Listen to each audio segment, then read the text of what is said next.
Yeah.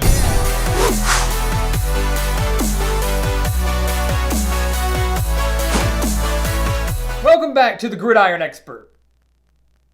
If you're looking for one of the unluckiest programs in all of college football, look no further than Michigan State University in East Lansing. Sure, the Spartans did go 7-6 in 2019, including a 27-21 bowl victory over Wake Forest, but their winningest head coach in program history, Mark Dantonio, shocked everybody by resigning on February 4th, right around the time of National Signing Day. So in a mad dash, the Spartan administration was able to hire Mel Tucker away from Colorado after just 1 year in Boulder, where he went just 5-7, and are now paying him $5.5 million a year for 6 years. About a month after that hire, the coronavirus pandemic hit the United States, shutting down spring practices and football operations at programs across the country. So a Michigan State program that just got a brand new head coach is developing brand new schemes and lost a lot from that 2019 squad, lost tons of practice times and opportunities to improve before this 2020 season. Needless to say, it could be a very long year for Mel Tucker in his first year with the Spartans. They returned 6 starters offensively, but don't know who their quarterback's going to be. Will it be Peyton Thorne, the redshirt freshman, or will it be Rocky Lombardi, who over the past few years under Mark Dantonio did have a little bit of playing time? The only strength for Michigan State is going to be their offensive line, which of course will benefit sophomore running back Elijah Collins, who rushed for 988 yards as a freshman. But this offense only averaged 22.4 points per game, and they had no explosiveness whatsoever, as only 12 of their 464 pass attempts went for 30 yards or more. And that's not going to improve as they do lose their top 3 pass catchers from 2019.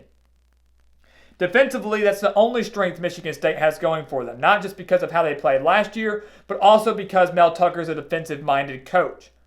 They only allowed 22.5 points per game last year, but they only returned 3 starters from that squad. But that does include Antoine Simmons, who led the team with 90 tackles.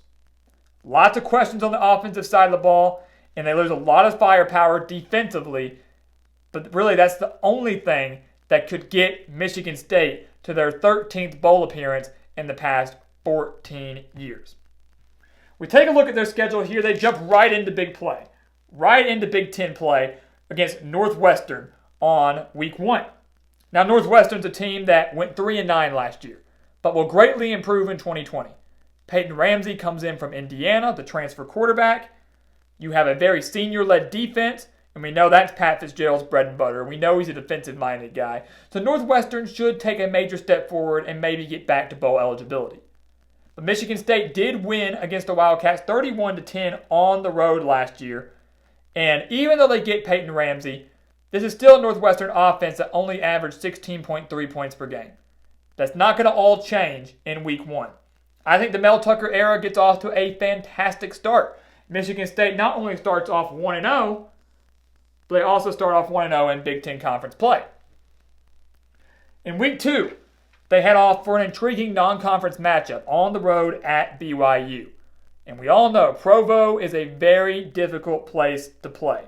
This is the BYU team that only went 7-6 last year, just like the Spartans, but did collect huge wins on the road against Tennessee and home victories over Boise State and USC.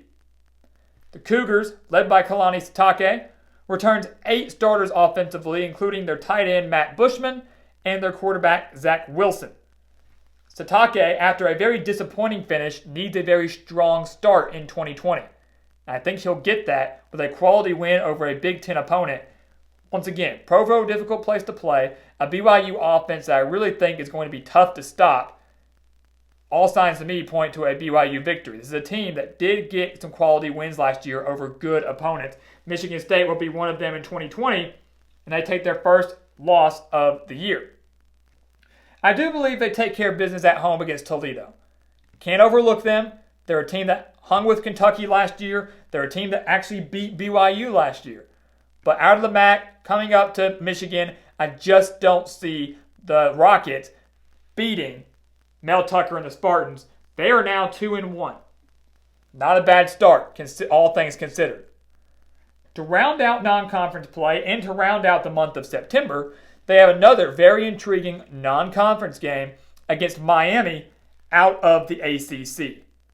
This is going to be kind of a clash of styles here because you're going to see what should be a rejuvenated Miami offense going up against what should be a strength of Michigan State in their defense, while you also have a struggling Michigan State offense going up against what should be a very strong Miami defense. The Hurricanes land D'Eriq King, the big transfer quarterback out of Houston. They have a new offensive coordinator in Rhett Lashley. While they only went 6-7 last year, the hype surrounding the Hurricanes continues to build in 2020. And here's the thing. While they went 6-7, they still boasted a top 15 defense, allowing just 20.2 points per game. While we said Michigan State has a strong offensive line, which is true, I don't think they're going to be much of a match for Gregory Rousseau, who had 15.5 sacks last year for the Hurricanes. I believe that Manny Diaz's Hurricanes come up to East Lansing and get a huge, huge victory for the U. I think Michigan State drops this game. This is the game that will be won in the trenches. Michigan State cannot beat Miami solely on their run game. It's just not going to happen. So unless Rocky Lombardi or Peyton Thorne surprises everybody in the first 3 games, I think Miami comes up here and takes care of business. They then go on the road to face off against Iowa. And guys, once you hit this Miami game, it gets tough for the Spartans. It gets so tough. They draw Iowa and Minnesota out of the West, Michigan, Ohio State, and a great Indiana team. The schedule doesn't do Mel Tucker any favors in his first season at the helm. I think they go on the road. I think they lose to Iowa, a team that, like Michigan State, has to find themselves a quarterback, but unlike Michigan State, has tons of talent offensively outside of that. Great wide receiver core, talented running backs, strong offensive line, and once again, Kinnick Stadium is one of the most difficult places to play in the entire country. I think Michigan State drops this game to the Hawkeyes. They then get a game at home against Michigan. For the first time since 2006 and 2007, the Wolverines won back-to-back games over their in-state rivals. That included a 44-10 beatdown last year at the Big House. Once Michigan finds themselves a starting quarterback, which they will have done by at least, hopefully, week 3. They can have it done by week 1. Dylan McCaffrey or Joe Milton, they will be Big Ten East contenders because that defense is once again going to be one of the top in the nation, at least a top 15 defense. Even though this game is in East Lansing, I do not think that the Spartans are going to have enough put together to take down the Wolverines, and they will fall to their in-state rival for the 3rd year in a row, and they will certainly lose to Ohio State, who we have going 12-0. Not many people are going to be able to shut down Justin Fields and that electric offense. So, after a 2-1 start, the Spartans have now lost 4 straight games. They go on the road to take on Indiana. And usually there are some great matchups between the Spartans and the Hoosiers. When these two teams meet, it's usually a relatively close game. That was the case last year. A game that was tied at 31 with just 2 minutes remaining before Michigan State escaped with a 40-31 victory. Problem is, this game is now on the road. And Indiana may have one of the best teams that they've ever fielded. 17 returning starters from an offense that averaged over 30 points per game last year and a defense that allowed just a little over 24 points per game last year. This is Tom Allen's best Hoosier squad he has fielded yet. With this game being at home, I don't see Indiana losing.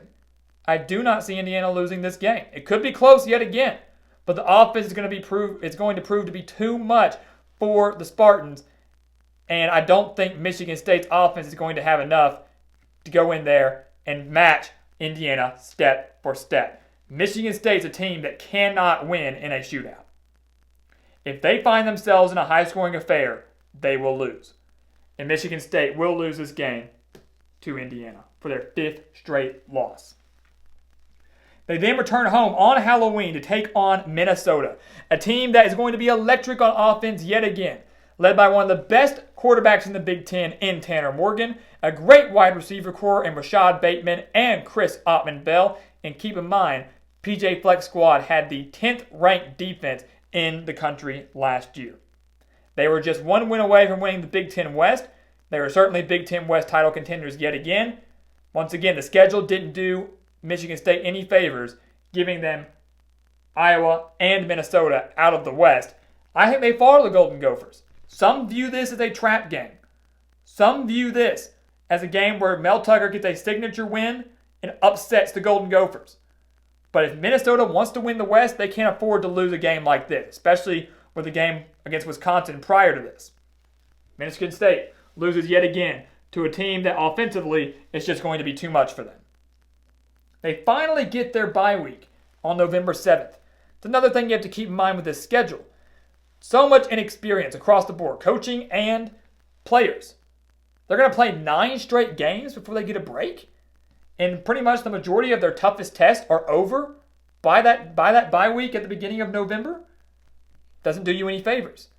The bye week leads them into a road game at Penn State in Happy Valley, a team that Michigan State lost to at home last year 28-7.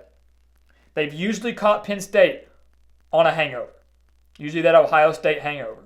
It's not going to be the case this year. Penn State will be playing at Indiana on Halloween. They're still going to be in contention for a New Year's Six bowl game. Maybe, if things go their way, might be in the running to win the Big Ten East. At Happy Valley, against that offense led by Sean Clifford, Journey Brown, Noah Kane, no way. Another loss. Things are not going Mel Tucker's way. I do think they finally end the losing streak. I think they finally end this 7-game losing streak at home against Rutgers. It's a team they beat 27-0 on the road last year. That was one of the 4 times Rutgers was shut out in 2019. This game is certainly going to be a little more competitive than that, as I do think Greg Schiano will start to slowly turn the Rutgers football program around. You're just probably not going to see that success in 2020. So Michigan State finally gets a win. And keep in mind, this would be their 2nd conference win of the season under Mel Tucker. And rounding out 2020, an abysmal 2020 at that, they travel to take on Maryland, a team that Michigan State defeated 19-16 last year. That was just one of 2 one-possession games for Maryland during that 7-game losing streak last year after a 3-2 start. Maryland should be led by quarterback Josh Jackson, who played extremely well at the beginning of last season, as did the entire offense, but then really petered out down the stretch. I do believe Mike Locksley, the job he is doing utilizing the transfer portal, the job he's doing on the recruiting trail, is going to pay dividends later on. I do think it will pay dividends now in the season finale. I do believe Michigan State loses on the road to Maryland. People may be up in arms about this, but Maryland was a solid team for the first 5 weeks of last year. Things fell apart when they hit the bulk of Big Ten play. While they might not go bowling in 2020, they will be more competitive and they will be more consistent. And I think you see that here. In a game that really won't matter for either program, home field advantage could play a role. And Maryland gets the win over Michigan State, dropping the Spartans to 3-9. And I know this may come as a shock to many. People might be outraged about this. Once again, look at the scenario. You don't have a great quarterback. You certainly don't have a proven quarterback. The defense is your strength. But in the Big Ten against offenses like Penn State, Minnesota, Ohio State, Michigan, Miami, that's not going to do you too much if your offense can't have long sustained drives and give you rest. Also, you didn't have spring practice. Brand new head coach, brand new coaching staff, not a lot of time to spend with your players and implement your scheme. This is an opportunity for Mel Tucker to get his feet wet in the Big Ten, see the talent that he has, and then regroup for the 2021 season. That's what I view this season as for Michigan State. The way everything played out, timing-wise, was not in their favor. It was extremely unlucky. And if you're looking for a way for Michigan State to go bowling, maybe they get a win against Maryland. Maybe they get a win against Miami. Then maybe they're able to snag a win on the road against BYU maybe on the road against Indiana, or maybe some would like to think they'll upset Michigan or Minnesota at home. But for now, I don't see it. I think there's too big of a talent gap across the board against those opponents. The Spartans finishing 3-9 from the Gridiron expert here in 2020, but I can guarantee you this, they will certainly bounce back in a big way in 2021. So guys, thank you so much for watching us here on YouTube at The Gridiron Expert. Make sure to please continue to like, comment, and subscribe. Check out everything down in the description below, where we have some exclusive college football news, content, and offers that you do not want to miss. And once again, as always, thank you so much for watching, and we'll see you next time right here at The Gridiron Expert.